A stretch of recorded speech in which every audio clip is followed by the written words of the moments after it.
On today's show, let's gather around the holiday table and make celebrations inclusive and meaningful for all with tips and tools from Matisse Hamel-Nelis. And we go back to the basics today with Michael Babcock, and we touch on what we need to know about using an iPhone or Apple Watch with Voiceover for the very first time. Now, it's not our first time bringing you a packed show. We begin momentarily. This is Kelly & Company. And a good day to you wherever you are checking us out via AMI Audio. Maybe you're checking out the podcast or hanging out with us on YouTube. Fedora's off to you. Glad to have you on board, as well as with our technical producer, Nazreen Abdul-Majid. Niz, happy week. Hope it's a good one for you. We're starting out here in London, Ontario with a pile of snow, but many others are in worse situations, including places throughout Ontario or New York State where they've declared states of emergency. Yeah, and it's scary. I say stay home if you can. Yeah. Yeah. Right now, I know it's just the start, and everybody's like, "Oh, winter didn't even start yet." But here I am with just a little bit of snow outside, and I'm calling it. I'm staying home for the rest of winter. Thank you. It's I almost can't. like, well, it's sort of like, you know how they say, what is it? Come in like a lion, out like a lamb, go the vice versa in the springtime when Yeah. March begins. Is that right? March hmm or April? Oh my good heavens. It's like now I'm second guessing myself on this. It's almost like you need something like that for December, right? If it comes Yeah. in like a lion, but I guess probably because it's December, it'll probably go out like a lion too, and all through the middle, stay like a lion. Yeah. So it's Yeah. kind of crazy times, and we welcome in our first guest today on the program, Danielle Johnkind, our veterinarian. Welcome, Danielle. We were talking a little bit about snow and how tough it's been, and that's kind of our big news out there. But must be fun for a lot of your clients who have some animals who likes the snow and others who just hate it.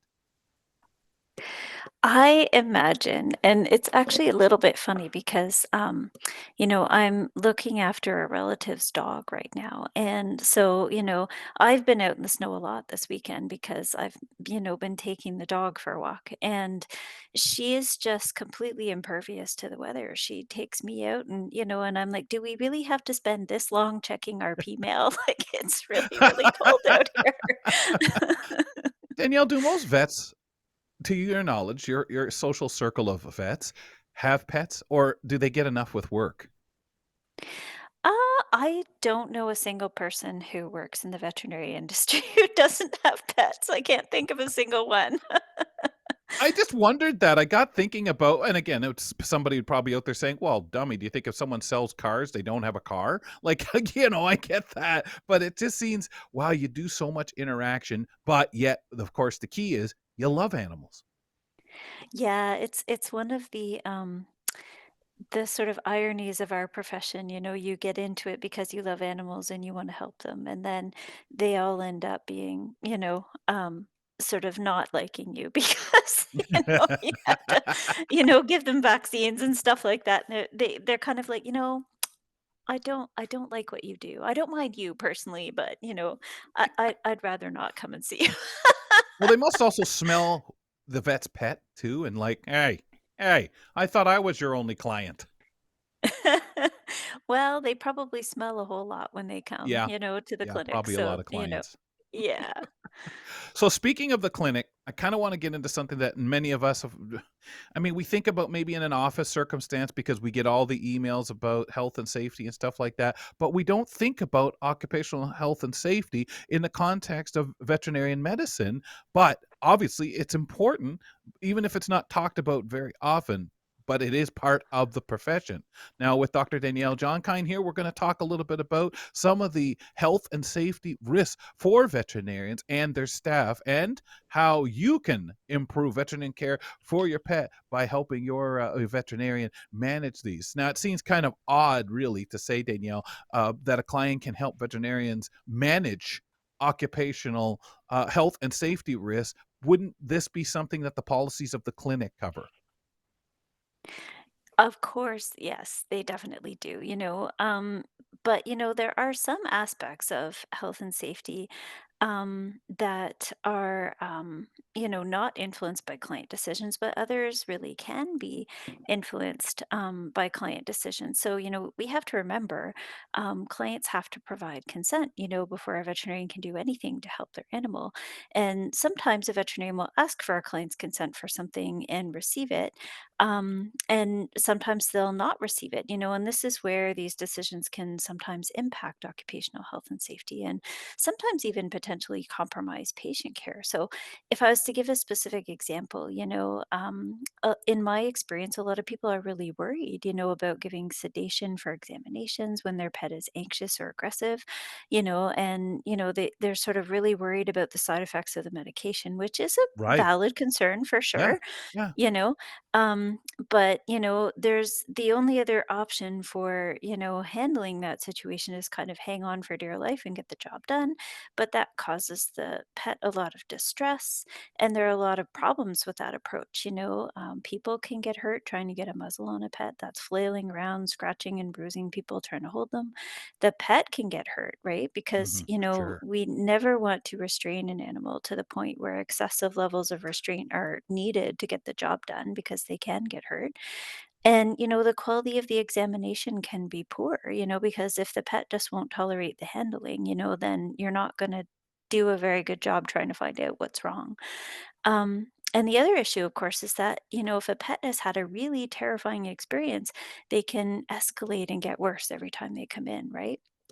And that leads to people who don't wanna take their pet to the vet and leads to them not getting treatment or, preventive, stuff that they need to keep them healthy. So, you can sort of see how some of these things can, lead down the path to poorer health outcomes overall. So, I mean, we sometimes, have to, recommend when we recommend something, we need to recognize that we're weighing the risks and benefits and communicating those to you. And, if we thought the risks outweighed the benefits, we wouldn't recommend them. So, some of these things really can impact occupational health and safety for veterinarians and their staff and also care for pets, right? So, it's important kind of thing to think about. I not being a pet person, but having many people that I've known through the years that have pets, I fully believe there are some people, some pets, animals in general, that almost can understand us, whether it's just, and again, whether I'm just as someone who doesn't hasn't been an animal person, but those conversations that people have, do you find that some of the clients do really respond well when these situations are happening where you are in a position where, hey, we have a concern about using that. Can we just hold her and do what needs to be done? Have you seen circumstances where you would almost swear that relationship that the person just leans down, hey, okay, just relax, trust, shh, and it works? Well, I would say that, there's a lot of interplay between behavior, and, behavior of the pet, behavior of the client, and behavior of the veterinarian and veterinary staff. I mean, there are entire courses on managing fear and anxiety in animals when they come to the clinic, and the fear-free thing in the veterinary field, has become, a real thing, right? How you approach an animal, how you manage them, how to move them from place to place without stressing them. Your behavior will influence their behavior, and same with the client. And, in my experience, some patients are better with the client, that they trust their owners, they are fine with their owners holding them, and that kind of thing. And other patients are better away from the owner. And so Wow. it really is an individual thing, and you always have to approach any interaction with, with an animal with that in mind, and some are a little bit anxious, but they're okay without sedation, and some of them are just like, no way. Yeah. You're not And getting and a it hand is on me. important, like, it's Yeah. important for you to know that, see that, and meaning regular checkups, regular work done with that client so that you know, "Hey, you know what? This is gonna be something that you're gonna need to be in the room or be here," or, "Yeah, you probably just leave him to me. We know what to do with him." Well, and also, there's been a real movement toward, happy visits, where you come in, you get on the scale, you get a couple of treats, you go home, nothing bad happens to you. Yeah, Like really yeah. working with pets to Trust. attenuate that anxiety response. We're not the root of all evil. You can come in, the clinic isn't a terrible place because if they only ever come in and have bad things happen to them, or what they perceive as bad things, I should say it that way, then of course, they're going to get worse and worse and worse every time. So, there are a lot of techniques you can do with desensitization and rewarding them for good behavior and, reducing their anxiety. And then for those animals that don't respond to that, those sorts of things, is where sedation can really come in handy. Funny. Sounds so familiar. I don't know where I've heard this thing before. Humans. Where do you else do you wanna talk about when it comes to this care we're talking about and how we can play that role and help out?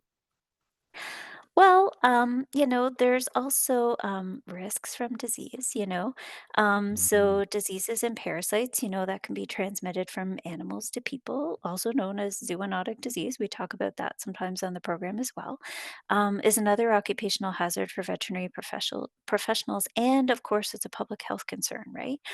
So, I mean, under the new accreditation standards for veterinary facilities in Ontario, every facility is required to have a written policy for managing infection control and preventing the spread of zoonotic disease to people.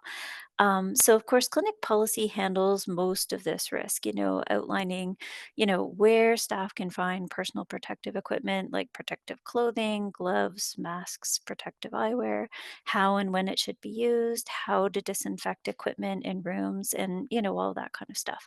But still, this is another area where clients can really help to reduce risk for their veterinarians, but even more importantly, reducing risk for themselves, right? So, keeping up to date with preventive health measures like rabies and leptospirosis vaccinations, and, getting that parasite control for your pet, depending on their risk and, and all that kind of stuff. I mean, these things are really key to protecting you and your pets and yourselves from these problems as well. So, that's really helpful. Really incredible, and so, again, so much stuff that we can be on as, well, the loving, caregiver of that animal. Uh, Something that Danielle, I know we've touched on as well, especially when we talk about doing test scans and things like that, radiation safety, and we know how important it is whether we're visiting the dentist or wherever it might be for us. Yeah, and this is definitely something in veterinary medicine. So I mean, most veterinarians who deal with pets or, even horses, they do offer x-rays as a service to help diagnose problems. And, chronic repeated exposure to radiation is an occupational health and safety risk for a lot of veterinary professionals. And I mean, the Occupational Health and Safety Act has a whole section on radiation safety standards, that anyone working with X-ray has to follow. And, the principles of radiation safety are actually fairly simple. One precaution, of course, is using lead to block radiation from hitting the body. X-ray machines, they have these lead plates called collimators, that can be used to narrow the beam onto the body part we're interested in looking at. And that limits what they call the scatter. So the X-rays that are kind of bouncing outside of the beam to, hit other things. There are also, of course, lead gowns and protective collars that can be worn to shield workers from radiation, and protective barriers built into walls, floors, ceilings of X ray rooms. There's also the principle of distance from the X ray beam. So, the farther away you are from the source of radiation, the less likely you are to be exposed to it. And so, this has really led to the principle of hands free X rays in veterinary medicine. So, historically, we just sort of, put the animal on the table, put them in position, held them there, click, take the picture, and let them off. But, the hands-free thing really came about to, limit the exposure, Yeah, for sure. and then if the hands free, you can use, sandbags and troughs and, things to position this pet without having somebody right in there with them. And then the staff can exit the room when the x-ray is taken. And, this is again a place where clients can really influence health and safety risks, for veterinary staff. Because again, hands-free x-rays commonly require sedation to take. You can imagine that a wiggly dog or cat is not just going Yeah, to lay no, there there Not just on gonna their hang back on around, the "Hey, X-ray table. I know what you want from," but and we've seen it. You must have seen this change so much over the years, Danielle, because I think just going to the dentist now from back in the days where come into this room, you stand here, hold this in front of you, all the lead thing dropped on you, and you're like that. It was Yeah. so different, and that was only 15 years ago. It feels like. And it really, really has changed. Like it's amazing to me when I look back over almost 25 years in practice. My gosh, I'm getting old. You know, that I think to myself, wow, it's really changed. A lot of stuff has really changed. And for sure, the hands-free thing is really good. Um, I know, a lot of times, there are Velcro things around the table, like those strips, that, Mhm. Yeah. and so, to sort of put them around the little feet and, and then just to kind of hold the feet down there. So, it's really good that, if you can do that and then step out of the room and then, you're definitely exposed to way less radiation. It's a good thing. And then the Waste. images we get are better, right, for the patient Yeah, because oh, they for don't move. sure. There's Yeah, not the moving and all that kinda thing to deal with, and again, we go back to no injury, no, "Hey, who's gonna be in there to yeah. do this and that?" You wanna talk about medical waste, another area that really we don't think about as clients. Yeah, and for sure, veterinary practices generate potentially hazardous medical waste. So, these are things like used needles, biological samples like blood, urine, and body tissues. Waste pharmaceuticals is another one. And one that a lot of people aren't expecting is reagents used for lab testing. So, a lot of veterinary clinics have in house blood machines and cytology stains so they can stain little samples and look at them under the microscope, those kinds of things. So, they can potentially cause occupational health and safety issues with exposure. So, I mean, preventing exposure, of course, is also mandated by Occupational Health and Safety Act. And, they prevent these hazardous wastes also from ending up in the environment and infecting the health of everybody. So, of Yeah. course, again, hospital policies dictate how these risks are managed. But, I mention it here only because, this is one of those hidden costs of veterinary medicine, so, I mean, a lot of times, these hidden costs have to be covered by fees charged to clients. So, a lot of people are aware of the hidden costs of things like rent, electrical bills, employee salaries, but, they don't necessarily realize that there are costs associated with things like medical waste disposal as Yeah. well. So, that's definitely something that, is kind of hidden in there in those fees that everybody thinks, oh my gosh, why We is this so simplify it expensive? in our mind, right? "Oh, well, how can there be that much weight? My pet's so much smaller than a human being." We're not talking but we are, like, and everything has to have that same care to get rid of waste. Yeah, yeah, for Yeah. sure. Big Yeah. expense with that. Danielle, awesome stuff. Thank you very much for sharing and kind of enlightening us to letting us kind of get an idea to what we can do, but also some of those things to think about that go on every day behind the scenes with your vet's office. That's great. Thank you so much for having me.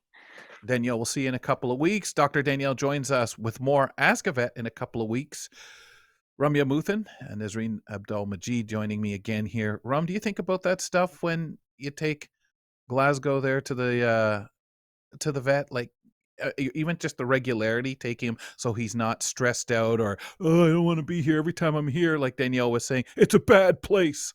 Mhm. I'm actually hypersensitive to that stuff, and I think about it not as much with Glasgow because he's quite social and loves the veterinarian. Like, if you're happy to see him, then he's happy to see you, and he's not, turned off by injections and things like that, but cats, putting Yeah, cats in carriers, taking the cats to the veterinarian, and we know just anecdotally that people don't take cats to the vet regularly, right? If you have a dog, they get a lot of outdoor exposure, a lot of discomfort exposure, and especially going to the vet because you're getting annual vaccinations if you're diligent. But with cats, many people don't even take their cats to the vet after their initial spay and Mhm. neuter for years. For years do until you think people think it's hard on the cat? Is that why? Like, it it's just just seems they mean? don't need a lot of the extra maintenance, and I don't even mean to Yeah. call it extra maintenance, but you know what I mean, the annual, like, we need to go to the vet, or we need to get dewormed, or we need to get, the um, can't remember what you call it, but, People the don't think it's medication. necessary enough. Yeah, Yeah. yeah. This Yeah. is just like an overall kind of consensus that cats don't need to go to the vet as much. So when they do end up going, it is so stressful, not only on the Mhm. cats, but the caregiving at the vets. Birds too. People don't generally Yeah, take birds yeah. unless the bird is really sick.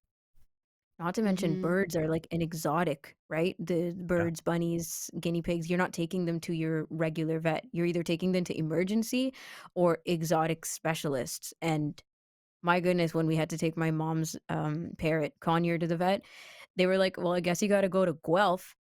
And I was like, Yeah. "Oh, well, that's stressful for everybody."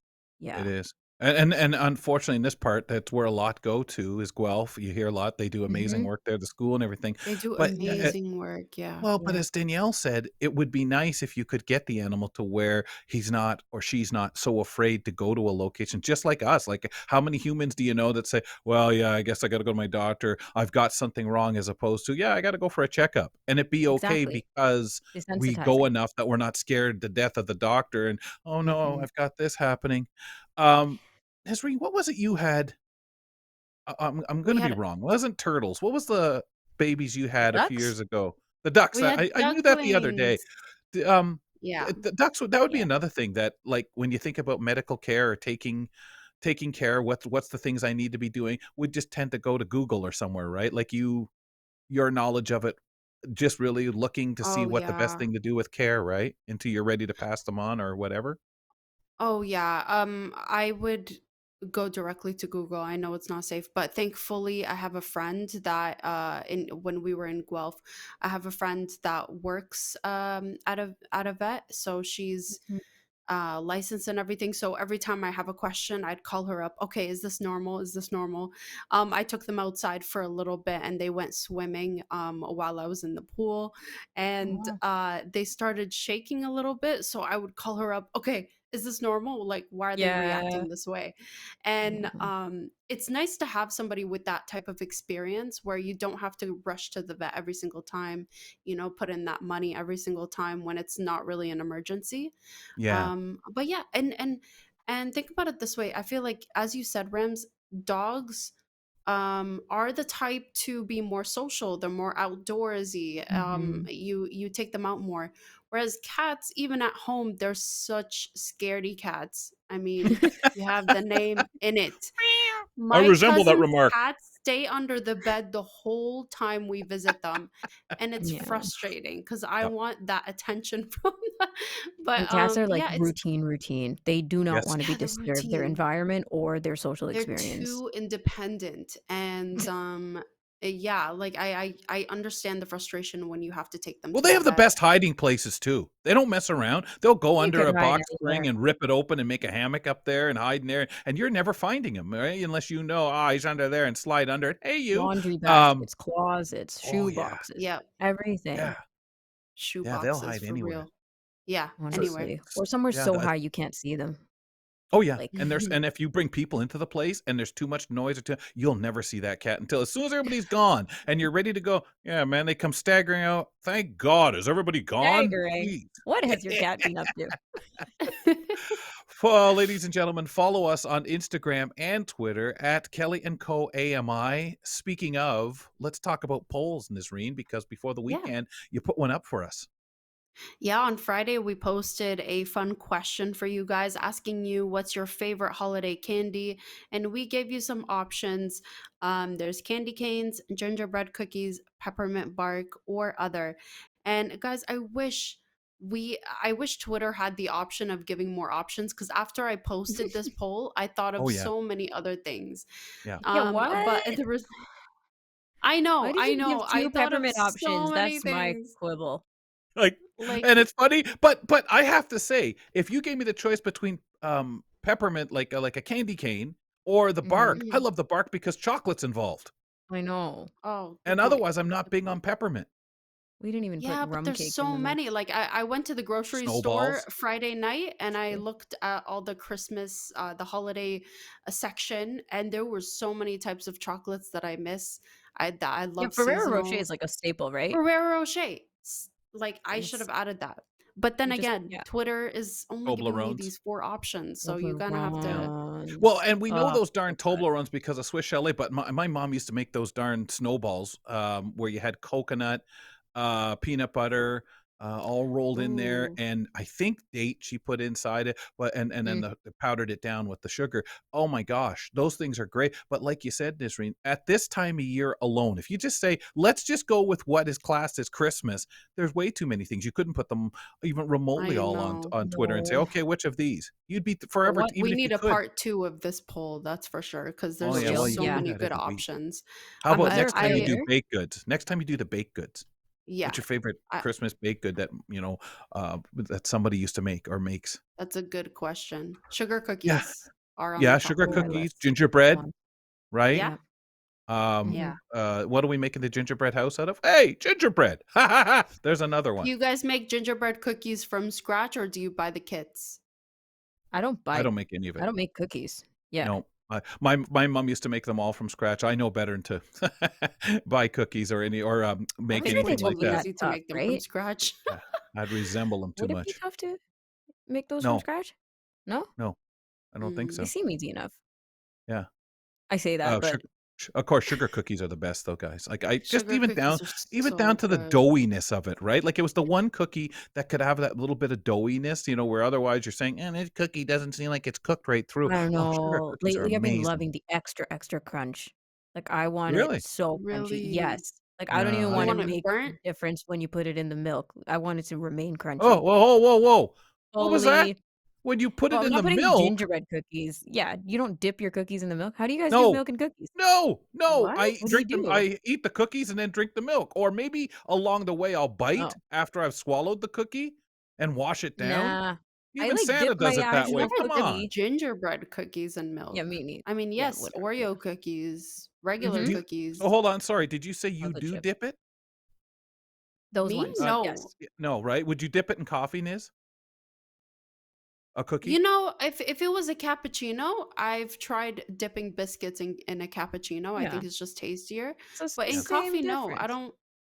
I It's I not the won't same, Rams. I won't, What, dipping guys, an Oreo because cookie into my cold glass of milk is not the same as you dipping your biscuit into hot coffee? Oh, no, it is the same. No, No, no, Yeah. guys, it's the same. the only reason I don't is because I got terrified as a child. My father said, "Go on, dip this in, go on," and he dipped and dipped. Oh, it is kind of nice until I got to the bottom of the cup where the cookie had fallen Yeah. apart, and I was drinking, and suddenly You this get the blob of crumbs. something went in my Yep. mouth, and I went, and that kind of gave me the That does trauma sound for a the rest of my little life. gross. Oh, Yeah. it was No, awful. It it's the was awful. difference between Oreo cookies and chocolate chip cookies into milk versus gingerbread cookies Yeah, in that has milk. to be I've a hot never beverage. tried Like, you dipping gotta that. dip it in your hot tea or coffee. Yeah, I think so. I think if you're Mhm. I gonna, need to it's try got to that. be gingerbread. Would be good because you have so many coffees and stuff that are gingerbread coffees or whatever, like actually Yeah. flavored that way. So why would that bother you? Try. Just Espresso put I a think you tiny should bit on it. gingerbread try. Yeah, yeah. flavor. So good. Appreciate So you being good. with us wherever you are around the world. Always can reach out to the show, as we mentioned, online. And Nazreen, she's our social media person. So whenever you reach out, you're chatting with Nazreen, and do so because she always loves to hear from you and put some great stuff out. Ramya? Well, we're honestly pretty late to the game talking holidays starting now. Like, it is December already, but what do they call it? Corporate Christmas or something? It This started time a is, while. yeah. Yeah, And we whatever haven't they even call mentioned it. Cyber Monday, right? Which is the most important. Yeah, Even Christmas that's takes a right. back Today seat. is Cyber Monday. I have Hmm. avoided all the onlining and the shopping. But anyways, it's December, so we want to talk about the holiday season, at least put a bit of focus on it right now. We're bringing everyone to the holiday table by making our celebrations more inclusive and meaningful for everybody who's taking part, and that is at work, in your homes, and online. And Matisse Hamel-Nelis, who is our very new contributor, but she's going to be joining us monthly on the show at least, is here to tell us how to do that. Matisse, it's nice to talk to you. I'm so happy to be here. I'm going to say it's so happy. It's me. I'm happy to be It's here. the most wonderful time of the year. I'm clearly still thinking about the cookies and chocolate conversation. Good Yeah. thing. Good I thing. recommend doing a knockout bracket thing where on one side it's the baked goods and the other side it's the chocolates and all the goodness, and see Yeah, which the one wins store out for the bought. holiday season. Just Mm. Just throwing that out pile there. them up. Pile them up. Hot beverages, cold beverages, everything. Do it up. So You want to talk about making our holiday inclusive, and we'll get to as much as we can. But we're Yeah. talking work in the house, and of course, if you're posting online and sharing things, just making sure your messaging is getting across to everybody and not leaving people out because it's the holiday season. So Exactly. let's start with work and make our way through the spectrum of experiences. What do you think employees can do to make the holiday season inclusive? Yeah, so right off the bat, it's starting with encouraging your employees to share their cultural traditions, right? Not everyone is going to celebrate Christmas or Hanukkah or Diwali or other types of events and celebrations, but educating and acknowledging the different diversity and different ethnicities and heritages that people have is such a big part. And to do that, you need to provide a safe and inclusive environment where everybody feels comfortable in sharing those traditions without fear or judgment, right? And so by acknowledging and celebrating these holidays and observances throughout the year, we're not just celebrating what is, the traditional holiday season as we see it. And Mhm. encouraging people to share their stories. Like, why do they love this holiday so much? What does it mean to them? What is the significance from a cultural standpoint? And they can do this through blogs, videos, live presentations, just chatting at the water cooler and saying, hey, did you know this? And sharing, what it means to them. And that's how we sort of become more inclusive and encouraging those cultural traditions to live at the workplace as well and not just at the home. Yeah. Yeah, and that also may make us feel better because so many people Mhm. nowadays just say best of the season or holiday wishes because they're not really comfortable to say, happy Hanukkah or Mhm. Merry Christmas. We've kind of turned away because of trying to be politically correct, which is wonderful to be careful in the sense of that somebody may just not even celebrate Yeah. anything around this time of the year. They for whatever reason may not. But I think that there's so many people that celebrate the different facets, including just the buying gifts and giving gifts, or spending lots of money, and it is to each their own that way. But it would be nice when we can look at those other things that we now say we want to learn so much about. We're taking a lot on an interest in Indigenous communities. I've Mhm. always, because I was born in Montreal, and my parents always soaked up other cultures and at Christmas time, and it was always a privilege, Matisse. Yeah, it definitely is. And also getting to experience or to be part of something that you wouldn't traditionally experience and getting to learn, Mm. the impact it has. And as one of my friends says, the food that is involved Yeah. in traditions. Food brings everybody together. So when you're Yep. sharing these cultural differences and diverse perspectives and the food, everyone's going to be like, I want to learn more while I eat the deliciousness that is coming, Yeah. right? So it's a great way to sort of get everybody to celebrate not just, what they're used to, but just everything in general. And, that makes it more exciting when you come to work and, more, I just find it more thrilling, to be honest with you, because every day is something new and you get to experience something new and to show appreciation for that person's culture. I love the overlap of things that people do. Like, I know we're celebrating the differences, but also, a couple Mhm. of years ago, for example, I learned what puncha creme is, which is like the Trinidadian version of eggnog that they make, and it's super spiced and very boozy. And up until that point, I had no idea that that was a thing. Like, we've Mhm. heard of eggnog, and everybody knows you can find eggnog. I was gonna say on the streets, but in the grocery stores.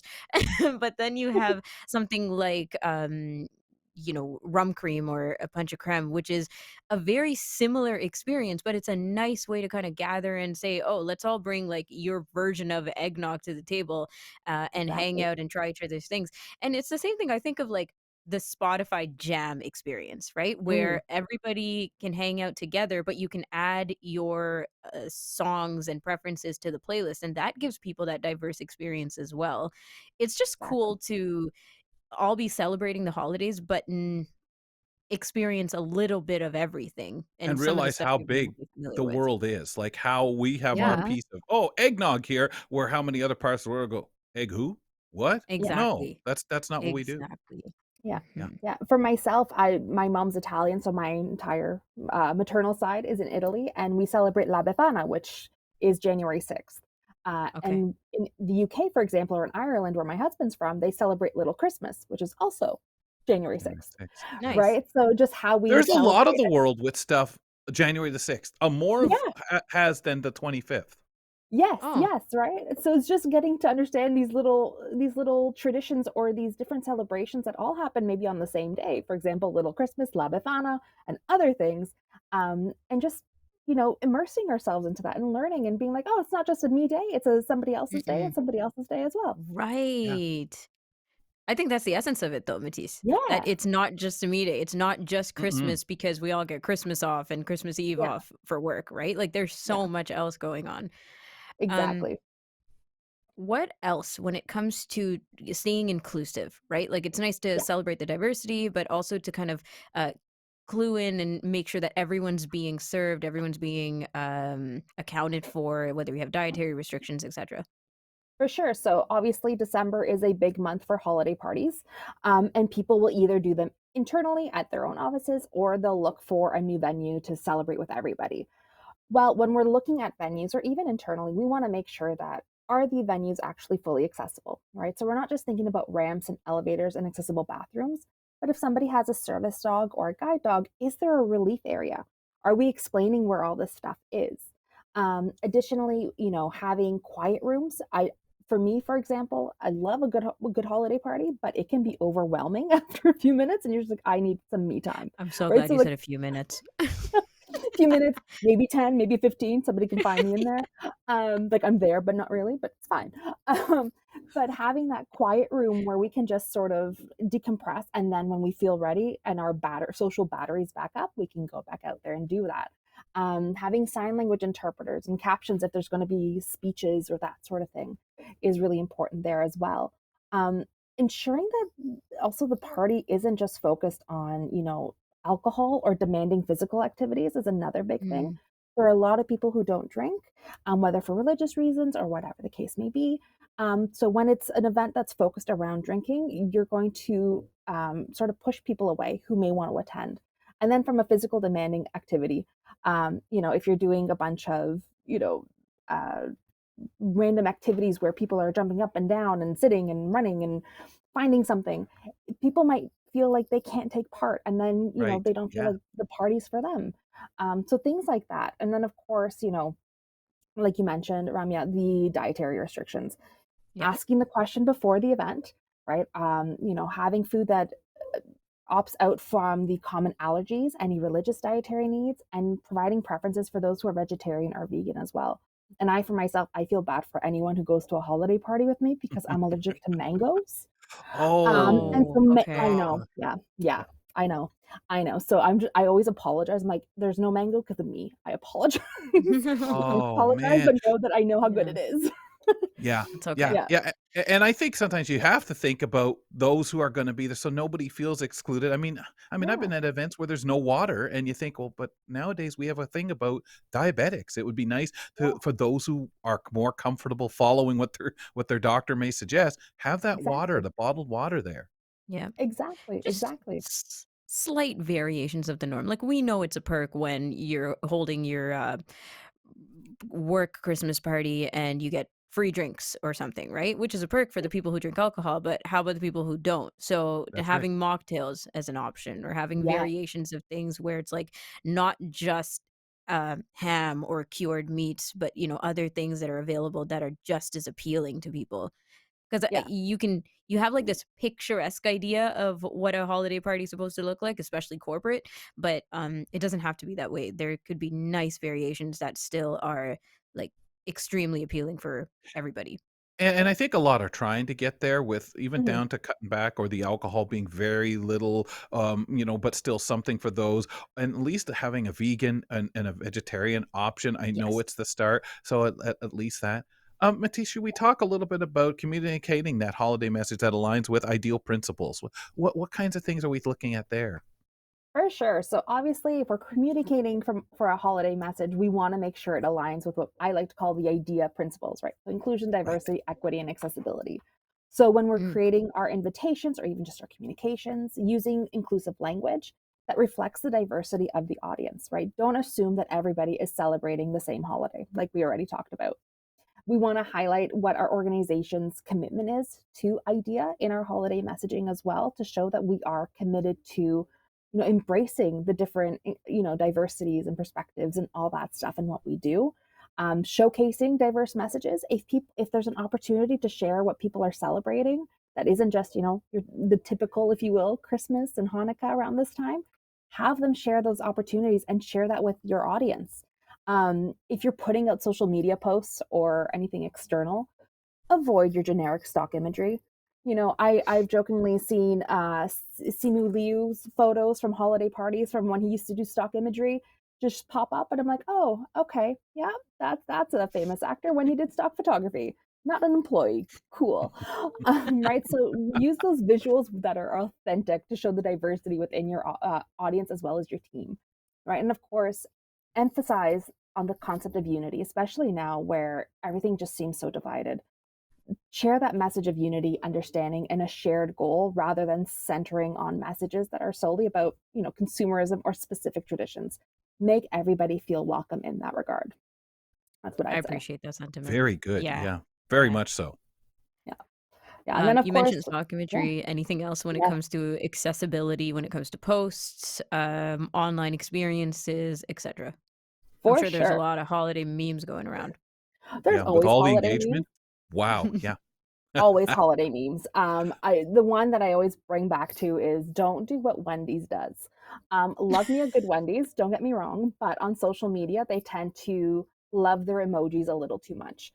For Oh. those who may not be aware, emojis have their own alternative text. So if I'm listening to it and I have the word Merry Christmas as my post, which already not fully inclusive, but that's where they're going with it, and then I have a candy cane emoji in between each letter, if I'm listening to that, I'm hearing M candy cane, E candy cane, R candy cane, R candy cane. Is And for Wendy's those who really are that listening, bad? Oh they've done, man, yeah. Yeah. So brutal. what I recommend in those situations, if you want to use that type of imagery, make it that. Make it an image. And then add your alternative text or image description to it, where it could say black text reads Merry Christmas with candy cane emojis in between each letter. So Mm. much easier to listen to than Much. candy Oh, cane, E candy cane. yeah. Right? Yeah. So, Yeah. And you get it. That's really great. yeah, right. If you're sharing videos, of course, make sure they are captioned, but also Mm. make sure that they are audio described.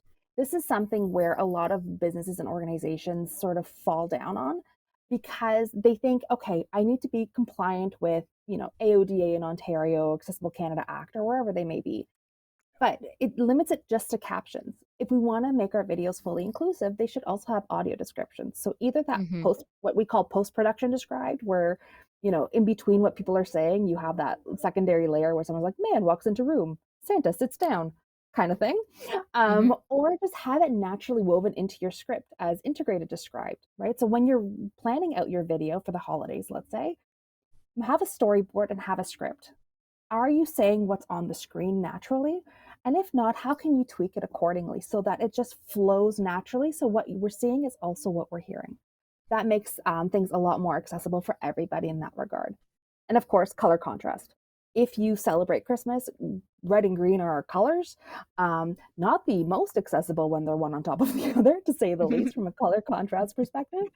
So Yeah. ensuring that you're using colors in a way that does meet, the accessibility standards, which, getting technical, 4.5 to 1 for regular text, to make sure that it is readable, legible, and, easy on the eyes as well if you're looking at it, to make Yeah. it more understanding. And of course, in your emails, use your descriptive links.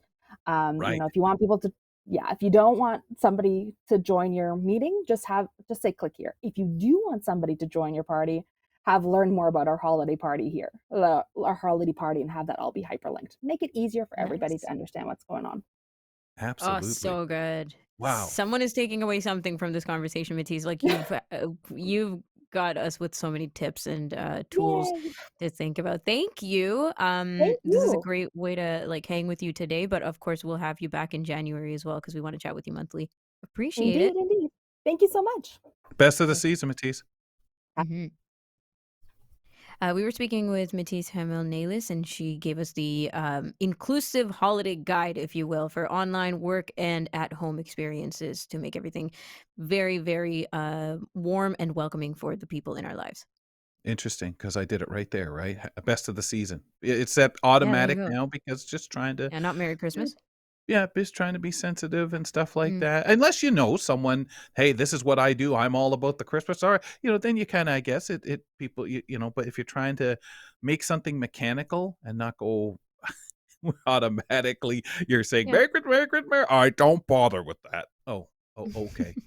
Folks, you can email us at kellyco@ami.ca, and you can call us at 1-866-509-4545, 1-866-509-4545.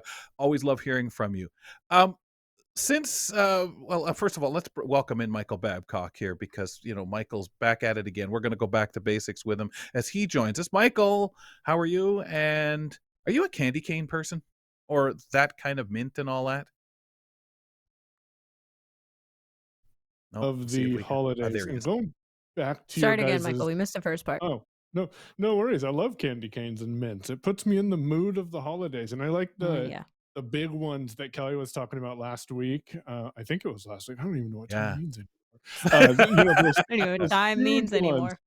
anymore. You ever get hit And by one go, of those though, Michael? Like anyone, What? when you're kids and you're messing around, yes. those big candy canes that were like 2 feet like around, like Uh-huh. long. Do you ever get hit Uh-huh. by one? I We're think not the just talking about statute of plastic candy limitation is canes. out. I can tell my mom. I can say my mom might have redirected my attention with one or two of those when I was younger. Nice. Nice. No, No, I'm Rams, losing. it's I'm the losing. thick ones. Yeah, it's Like, an are you talking about actual. real candy? Yeah. Yeah, real Yeah. candy Oh, canes Yeah. that are Why would big, Yeah. right? Yeah, we can't eat plastic. I The think I'd ones be you can't deprived. just sit. Well, I mean, Kelly, do you remember the plastic ones that were filled with the Yeah, the Hershey's stupid ones. Kisses? Yeah, Yeah. those were Yeah. annoying. I Oh, hated Yeah. those, those, and yes. they'd pop open and you'd Why? pour the stuff because they hardly had anything in it really. Like by the time you got through, Oh, It's a I could eat scam of half chip of that bags. darn thing in one day. It was like a silly tease, Yeah. It was and it was more plastic, like a plastic. bad. Yeah, it was almost like a bad golf club. Like it was just silly. I right. didn't like that. Didn't like anything that didn't have the authentic stuff to break your teeth, but those big candy canes would break Okay. Oh your my. teeth. So I know. the big candy canes, Kels, how long does it take you to finish all of it? I don't know if I ever did. I'd get tired of it because I'd suck on it for so long, rewrap it, suck on it, rewrap it, and I would go on for Yeah. weeks. I would end up I just don't. chewing it, like chewing on Oh, it. Yeah. Well, you soften it, right? You'd soften the Yep. candy where you could at least bite it, but you were so scared Exactly. at first to bite it that you would knock out any of your teeth because it was so thick. Amuthan, you've wow. never seen one of these? No, I don't even know what you guys are talking about, how thick these are, but I'm assuming these would be great to smash if you're making things with candy cane in them, like bark. Mm, yeah. It'd No. be fun to smash. I Yeah, I think they don't know, would man. be. Would I think maybe it'd be hard to smash them. Like you'd have Yeah. pieces flying everywhere. Yeah, but fun. Yeah. Wow. Yeah. Wow. But Part your of the brothers holiday would love fun. it.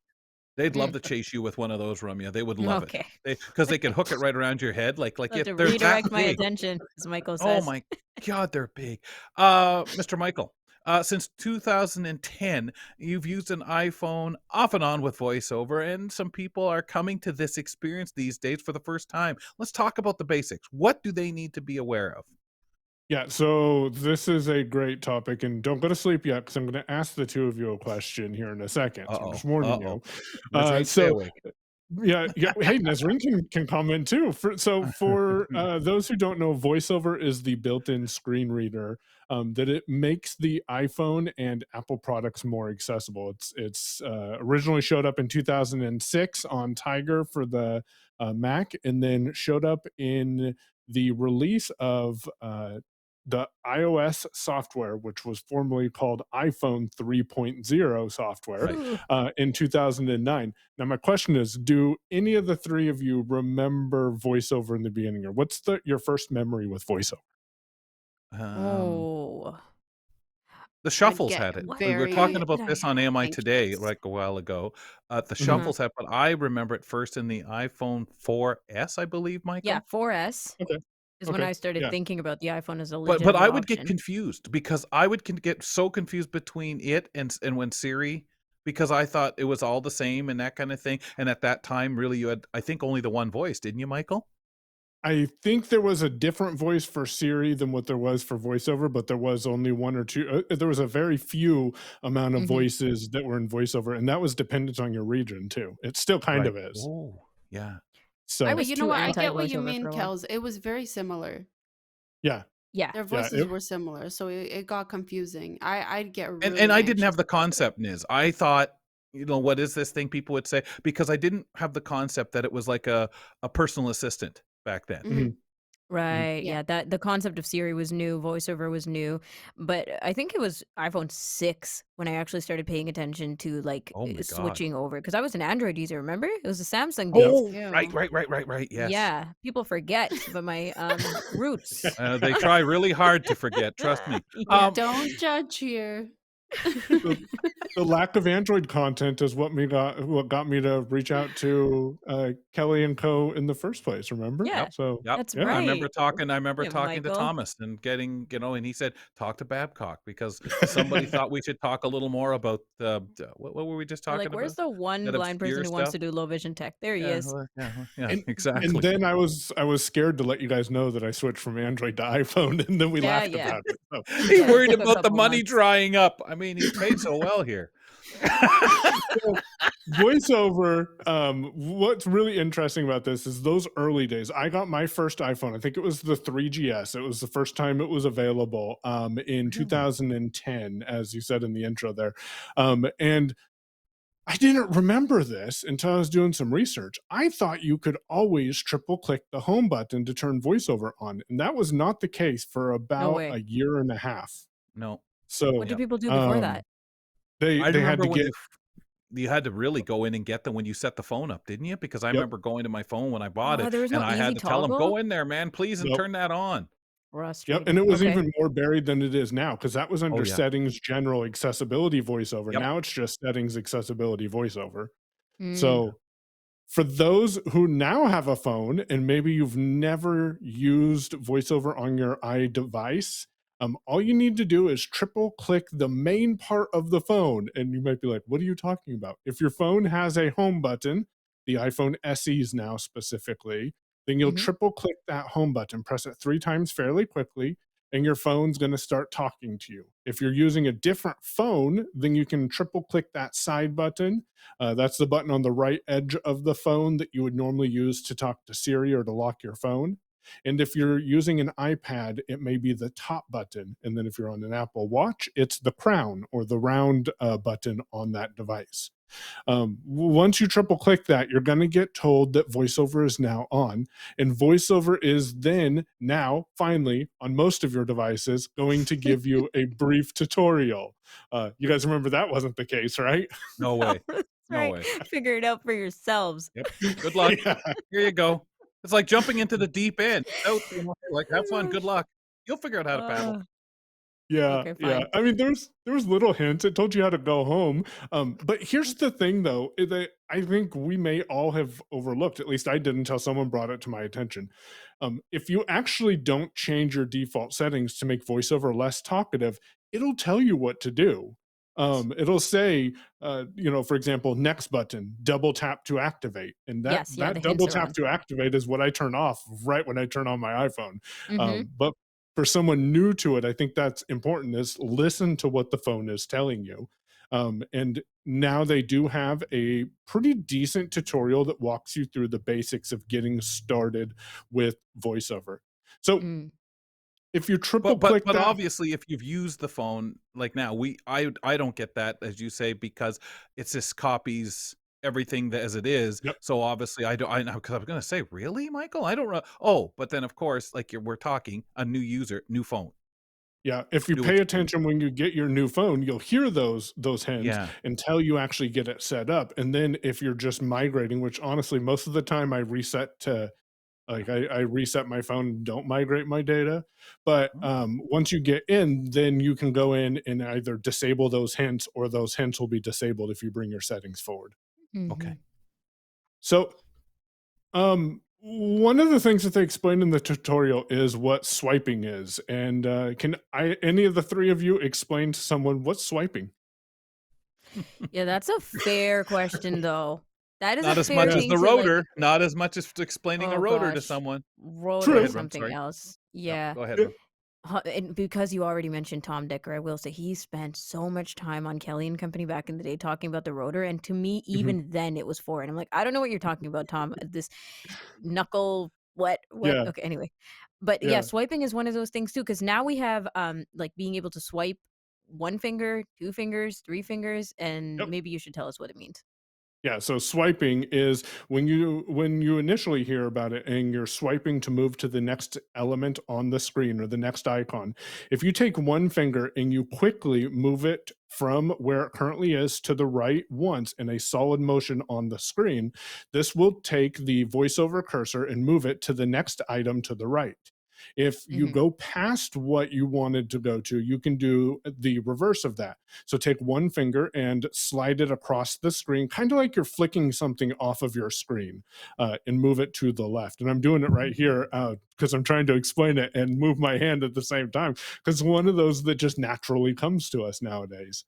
And then there's another, bringing Tom up again, another thing that Tom was real adamant about, and that was exploring by touch or Yes. feeling your way around the screen and not swiping through everything Right. and just double tapping, which means if you tap on the screen towards the bottom, VoiceOver is going to read to you what you've touched.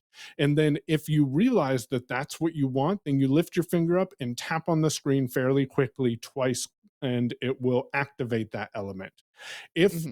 and we can wrap up with this because I see we're coming short on time. But if you realize yourself is not, actually activating things, and you touch your screen, and then when you try to double tap, it moves your focus to another option. Now in iPhone, under Settings, Accessibility, VoiceOver, the very last option is double tap timeout. What I tell Nice. people is go in there and change that to 0.5 seconds instead of 0.2 seconds, and then you don't have to tap your screen twice as quickly. That's a good tip. And also, everything you've told us thus far is not customizable, right? Like, you can't customize these basic essential parts of voiceover. You can Apple has become more lenient on other things, Mhm. customizing experiences with accessibility and with voiceover. But these Yep. things are like, you need to know how to do this to navigate using voiceover on your iPhone. Yeah, and once you get these motions down and these concepts down, navigating the iPhone is pretty much able to be done with that. And then you can go into the settings, and as Romeo was saying, we can change the setting now for the Hmm. rotor, so you don't have to do that gesture, and Yep. make it easier for you to navigate. So there's ways you can customize it to meet your needs. Michael, bringing I us would back to never change it. basics here as we're talking about voiceover on the iPhone. Mike, we'll talk to you in a couple of weeks. Sounds like a plan. You guys have a great rest of your 2-minute show. Thank Thanks. you, pal. Appreciate it. I love it. He's got all the time really well there. Nazreen, Ramya, thank you kindly, both of you. Appreciate you being here, and we'll do this again tomorrow. Sounds good, Kel. Rum, we have to give a little tweak to our conversation. AMI today, we're with the gang over there. Tomorrow, a really interesting conversation for you and Day of persons with disabilities, all that recognition as we get into a little international conversation. So again, we'll talk to Michael in a bit when he returns to the program. Remember to check out our podcast from the podcast platform of your choice. And while you're in there, maybe give us a rating and review. On the next show, folks, Lucia Belafonte will take us through some warm, heart-filled family memories. I'm sure she has a reason for us getting into that. And nutritionist Julia Caranchis is here, and she'll be talking about energy-boosting tips on the program. Fedora's off to you, folks. Have a wonderful day. Thanks for tuning in to Kelly and Company. Follow us on all social media, and don't forget to like and subscribe to the channel for more.